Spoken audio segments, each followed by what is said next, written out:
Let's say one day while you were walking on the street, you meet someone. Wanting to know the person, you asked him, "Who are you?" And the person replies, "Oh, I'm Engineer John Smith." And you said to him, "But John Smith is your name, and engineering is your occupation. What I'm asking you is who you are." And John Smith said, "Oh, okay, I know what you mean.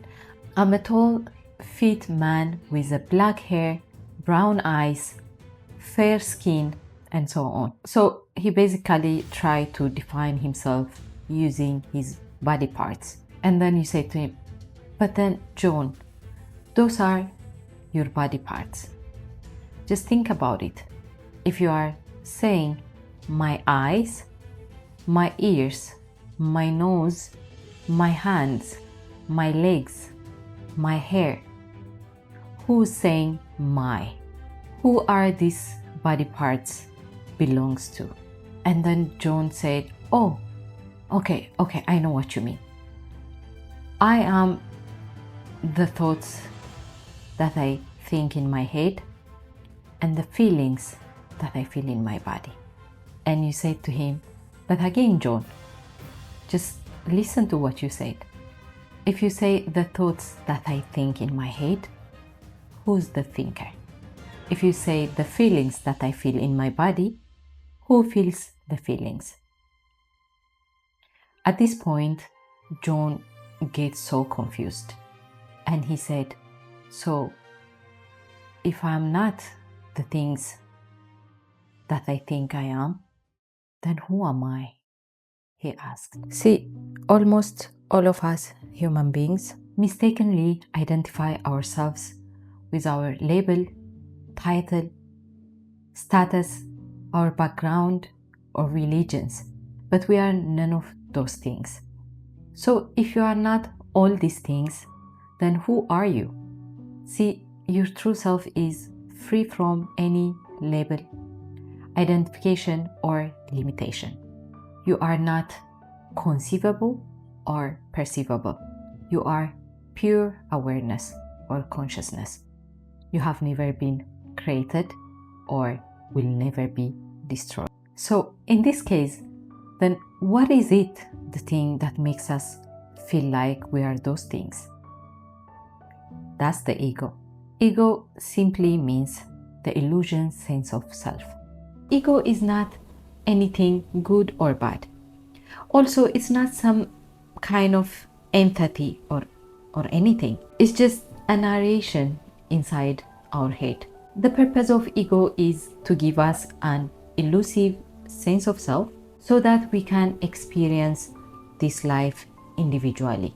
Meaning, before we come to this world, we are all one because we are part of the Creator. We are the extension of the starting point of everything.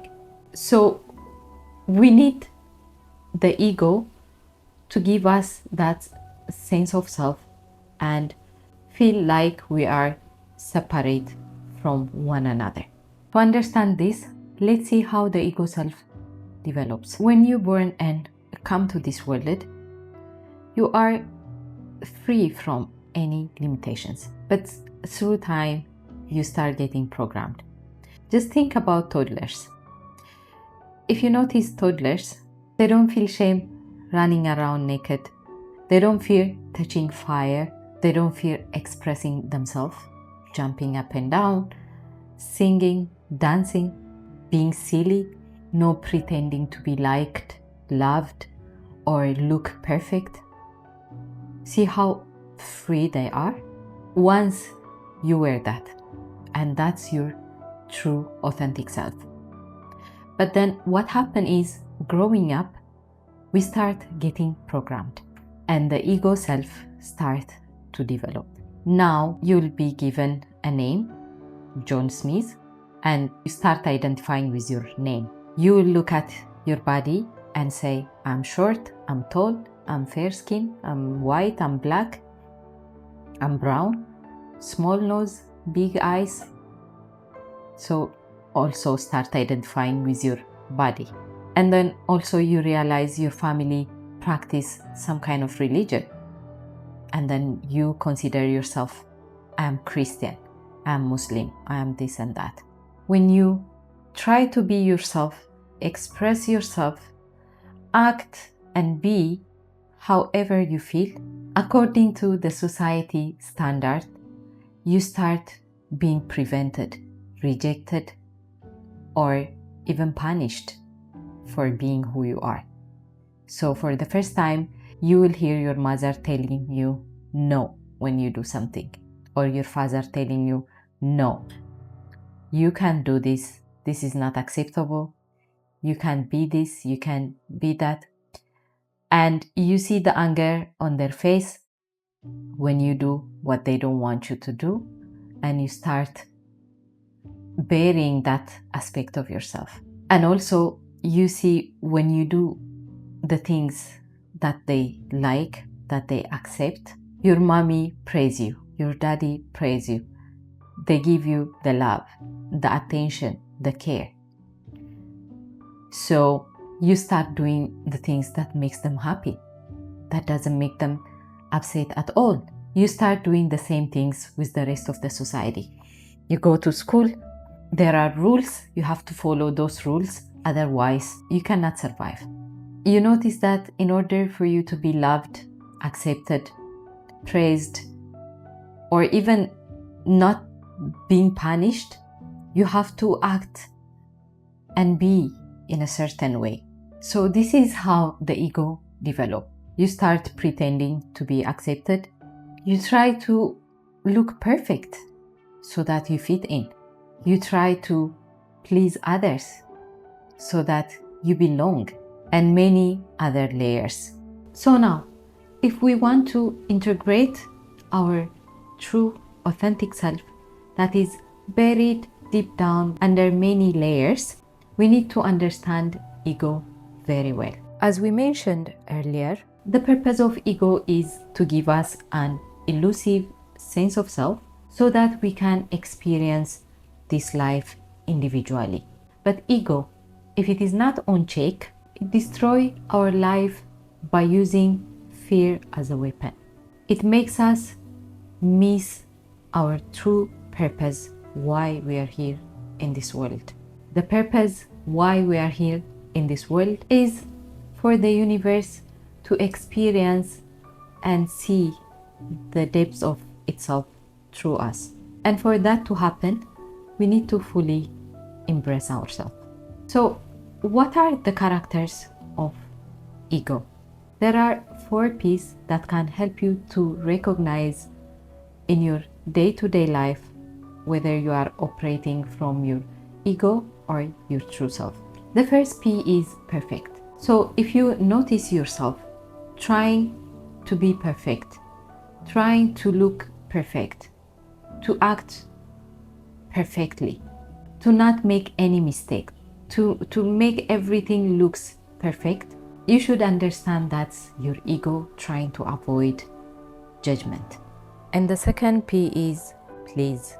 If you often find yourself trying to please others, you have to know that's your ego trying to avoid rejection. By pleasing others, trying to get acceptance or being loved. The third P is pretending. If you catch yourself often pretending while you are interacting with others, that's your ego trying to fit in. By pretending and acting like it's okay when deeply you know it's not okay. The fourth P is protect.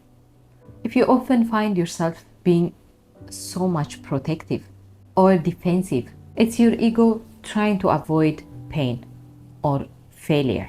So it would do anything to make sure that you don't experience again a familiar pain or try to prevent any pain from happening. So once you start recognizing the ego, now is the time to start practicing to embrace yourself fully.